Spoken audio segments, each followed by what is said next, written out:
எப்பயுமே ஒரு கண்ட்ரிக்கு இன்னொரு கண்ட்ரிக்கு வார்ன்றது ஒன்று டிக்ளேர் ஆனாலே அந்த கண்ட்ரியில் இருக்கிறவங்களாவும் சரி, அந்த கண்ட்ரிக்கு சார்ந்தப்பட்டு இருக்கிற மக்களாவும் சரி, அவங்களும் ப்ராப்ளம்ஸ் ஃபேஸ் பண்ணுவாங்க. சிம்பிள், இப்போ துபாய்லையும் ஈரான்லையும் எதனா ஒரு பிரச்சனைனா அங்கிருந்து நம்மளுக்கு வர வேண்டிய பெட்ரோலாக இருக்கட்டும், இல்லை கேஸாக இருக்கட்டும், ஏதாவது ஒன்று பாதிச்சுன்னா அது நம்ம இந்தியாவுக்குமே பாதிக்கும். ஏன்னா நம்ம அவங்கள அந்த ஒரு ஆதாயத்தில் சார்ந்திருக்கிறோம். ஆதாயம்னா பணம் மட்டுமே கிடையாது, ஒரு பொருளாகவும் கூட இருக்கலாம். அதுதான் இந்த கேஸாக இருக்கட்டும், இந்த பெட்ரோலாக இருக்கட்டும். இந்த மாதிரி ஒரு போர், இப்போ நடந்த போர் கிடையாது, 1950s ஒரு போர் நடக்குது. அந்த போரில் யாருக்கும் எந்த கண்ட்ரிக்கும் பாதிப்பு இல்லை. ஆனால் அந்த போர்னால சொந்த கண்ட்ரிங்களுக்கே சூனி வச்சுக்கிட்ட அளவுக்கு பெரிய பிரச்சனையில முடியுது. அதை எந்த அளவுக்கு வேகமாக தொடர்றாங்களோ அந்த அளவுக்கு வேகமாகவே அதை மூடவும் செய்கிறாங்க. நிறைய ஃபினான்ஷியல் லாஸும் ஃபேஸ் பண்ணுறாங்க. அது பற்றி தான் இந்த வீடியோவில் நம்ம கிளியராக பார்க்க போகிறோம். Sit back, relax. Welcome to honey badger.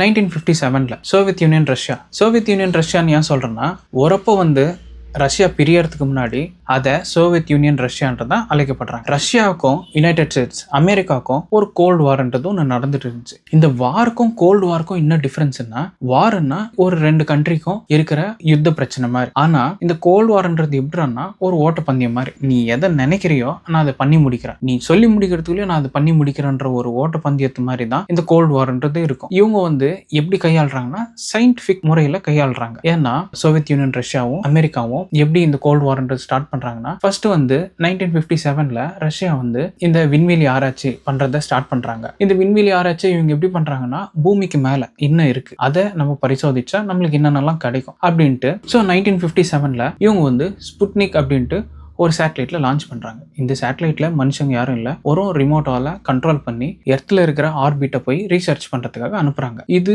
ஒரு 3 மாசமும் ரீசர்ச் பண்ணு. சரி, இது எப்படி அங்க போய் ஃபங்க்ஷன் பண்ணோம் அது சிம்பிளா எனக்கு சொல்லுன்னா, இப்போ நம்ம என் கை எர்த்துன்னு வச்சுக்கோங்க. இதோட கனெக்ஷன் நம்மளுக்கு இருக்கிற நெட்வொர்க் கனெக்டிவிட்டி ஒரு ஒயர்ன்னு வச்சுக்கோங்க. இப்போ அந்த ஸ்புட்னிக்ன்றது ஒரு பால்க்கு நான் ஒரு ரப்பர் ஒயரை நான் கட்டிடுறேன், என் கையில வச்சிருக்கேன். இதை நான் சுத்துறேன். இப்போ சுத்தும் போது என்ன ஆகும்னா, இந்த பால் ஒரு வெலாசிட்டியில மூவ் ஆகிட்டே இருக்கும்போது என்ன ஆகும்னா, அது சுத்தும் போது அந்த ஸ்பீடுன்றது தெரியும். இந்த ஸ்புட்னிக்ல எப்படி யூஸ் பண்ணிக்கிட்டாங்கன்னா, அந்த ஸ்புட்னிக்ன்ற சேட்டலைட்டை எர்த்தோட ஆர்பிட்டுக்கு அமிச்சு சில சிக்னல்ஸ் ரேடார்ஸையும் அனுப்ப செய்யறாங்க. ஏன்னா அங்க என்ன இருக்கு, எப்படி இருக்கு, அண்ட் இந்த ஜிபிஎஸ்க்கு ஒரு அஸ்திவாரமே இந்த ஸ்புட்னிக்னு சொல்லலாம். ஜிபிஎஸ்னா குளோபல் பொசிஷனிங் சிஸ்டம். ஸோ இப்போ நம்ம சிம்பிளா ஜிபிஎஸ் இன்டர்நெட் அப்படின்ட்டு சொல்லிட்டு போயிடுறோம். பட் இந்த ஜிபிஎஸ் வரதுக்கான காரணமே ஸ்புட்னிக்கா தான் இருந்திருக்கு. ஸோ இந்த ஸ்புட்னிக் போயிட்டு ஒரு 3 மாசம், 1-2 நாள் கிடையாது, 1957 3 மாசமா எர்த்தோட ஆர்பிட்ல சுத்தி பயணம் செஞ்சு அங்க இருக்கிற சிக்னல்ஸ் எல்லாம் நம்மளுக்கு அனுப்பி, அண்ட் அது எப்படிப்பட்ட ஒரு சிக்னல்ஸ் எல்லாம் ரிசீவ் பண்ணுது, அண்ட் அங்க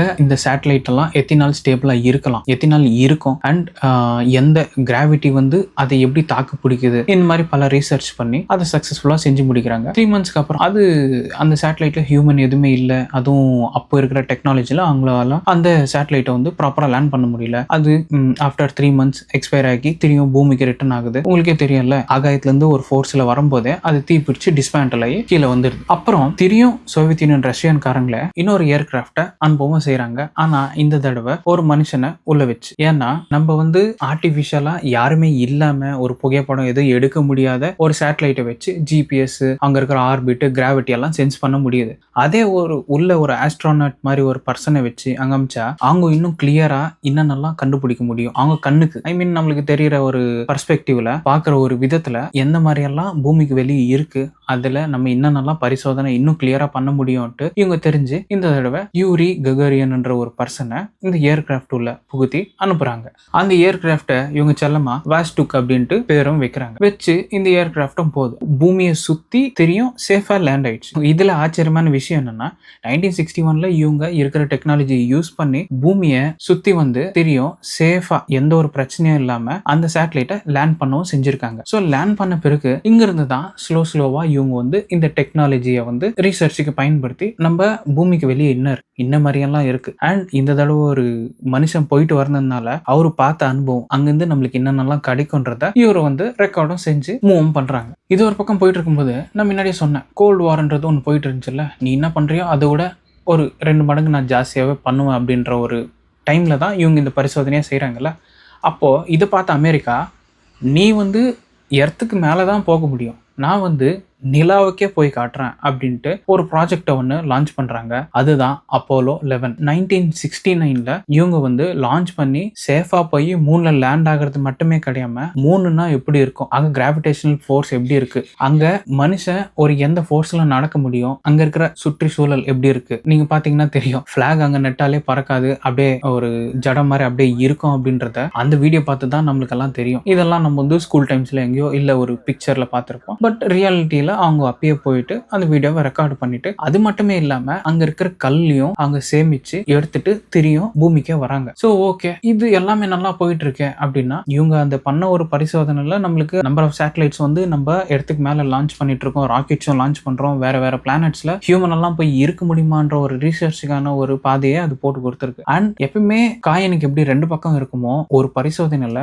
நல்ல விதத்திலயும் முடியும், கெட்ட விதத்திலையும் முடியும்ன்றத இப்பதான் இந்த எக்ஸாம்பிளுக்குள்ளேயே இந்த ரெண்டு கண்ட்ரியுமே என்டர் ஆகுறாங்க. ஸோ நான் சொன்ன மாதிரி 1957ல இவங்களோட இந்த பூமிக்கு மேல ஸ்பேஸ்ல நடக்கிற இந்த ஒரு ரீசர்ச்சுக்கு சோவியத் யூனியன், ரஷ்யாவும் அமெரிக்காவும் வந்து வழிபுகுத்தி நடத்திட்டு இருந்தா, அப்போ வந்து அமெரிக்காக்காரங்க என்ன பண்றாங்கன்னா ரெண்டு டீமா டிவைட் ஆகுறாங்க. ஒரு டீம் வந்து ஆகாயத்து மேல என்ன இருக்கோ அது பரிசோதனை பண்ண, இன்னொரு டீம் வந்து பூமி கடியில என்ன இருக்கோ அது பரிசோதனை பண்ண. நம்ம பார்க்கும்போது இந்த ரெண்டு டீமும் வந்து ரெண்டு கண்ட்ரியும் வந்து இந்த ஸ்பேஸ் மேல என்ன இருக்கிறது மேலதான் இவங்க வந்து போக்கஸ்டா இருக்காங்கன்றத நம்ம நினைச்சிட்டு இருந்தோம். இவங்க என்ன பண்றாங்கன்னா, அமெரிக்காக்காரங்க மொஹோல்ன்ற ஒரு ப்ராஜெக்ட செலக்ட் பண்ணி ரெண்டு விதமா டிவைட் ஆகி, ஒன்னு வந்து ஆகாயத்து மேல பரிசோதனை பண்ற ஒரு டீம், இன்னொன்னு வந்து பூமி கடியில பரிசோதனை பண்ற ஒரு டீம். இப்போ பூமி கடியில பரிசோதனை பண்ற டீம் வந்து இவங்க என்ன பண்றாங்கன்னா, மொஹோல்ன்ட்டு இந்த ப்ராஜெக்ட்டுக்கும் பேர் வச்சு ஒரு கடலுக்கு அடியில இவங்க வந்து இந்த ஹோலை போடணும் அப்படின்னா ஒரு ட்ரில் பண்ணணும். ட்ரில் பண்ணி அடிக்கு பூமிக்கு கீழே அடியில என்ன இருக்கோ இதை நம்ம பார்க்கணும். அண்ட் மேண்டல் என்ற ஒரு பிளேஸை வந்து நம்ம டச் பண்ண முடிஞ்சா இந்த ப்ராஜெக்ட்டுக்கான சக்சஸ் அப்படின்ட்டு இவங்க இதை ஸ்டார்ட்டும் பண்ண செய்யறாங்க. ஸ்டார்ட் பண்றாங்க. ஆனா எவ்வளவு வேகமா ஸ்டார்ட் பண்றாங்களோ அவ்வளவு வேகமாவே இவங்க க்ளோஸ் பண்ணிடுறாங்க. ரீசன் என்னன்னா, இதுக்கான ஃபண்டிங் அண்ட் அங்க இருக்கிற சுத்தி சூழலோட பிரச்சனை. அப்ப இருக்கிற டெக்னாலஜிஸ்ல வந்து இவங்க யூஸ் பண்ண அந்த ட்ரில்லிங் டெக்னாலஜி வந்து கீழே தட்டுப்பட்டுச்சு. அண்ட் இவங்களால இன்னும் தூரமும் போக முடியல. ஆனா அமெரிக்காக்காரங்க வந்து அவங்களுக்கு வந்து அனலைஸ் பண்ண முடிஞ்சாங்க. என்னன்னா, இந்த ப்ராஜெக்ட் வந்து நம்மளால ரொம்ப தூரம் பயணிக்க முடியாது. ஏன்னா இதுக்கு பண்ற இன்வெஸ்ட்மெண்ட் எல்லாமே 50-50 சான்சஸ்ல தான் போய் முடியும். ஒருவேளை இந்த ப்ராஜெக்ட் வந்து அன்சக்சஸ்ஃபுல்லா போச்சுன்னா நம்ம ஃபினான்ஷியலா ரொம்ப பேக்வர்ட் ஆயிடும்ட்டு ஸ்டாப் பண்ணிடுறாங்க. ஸோ இது தெரிஞ்சுக்கிட்ட ரஷ்யா 1970ஸ்ல நாங்களும் பூமியில பரிசோதனை பண்றோம் அப்படின்ட்டு இந்த ஹோல் டிகிங் ப்ராசஸை ஸ்டார்ட் பண்றாங்க. ஸோ இவங்க இந்த ப்ராஜெக்ட்டுக்கு கோலார் சூப்பர் டீப் போர் ஹோல் அப்படின்ட்டு பேரும் வைக்கிறாங்க. இவங்க டிக் பண்ண பண்ண பண்ண பண்ண ஒரு சின்ன ஹோல்னால ரொம்ப ஈஸியா இருக்கும், அதை நம்ம போட்டுடலாம். ஏன்னா இப்போ நம்ம வந்து இந்த போர் பைப்புங்களை எப்படி ட்ரில் பண்ணி தண்ணி எடுக்கிறோமோ அந்த மாதிரி ஒரு டெக்னாலஜியை வச்சு இதை எவ்வளோ அளவுக்கு நம்மளால பெரிய ஹோல்ன்றது போட முடியும்ன்றத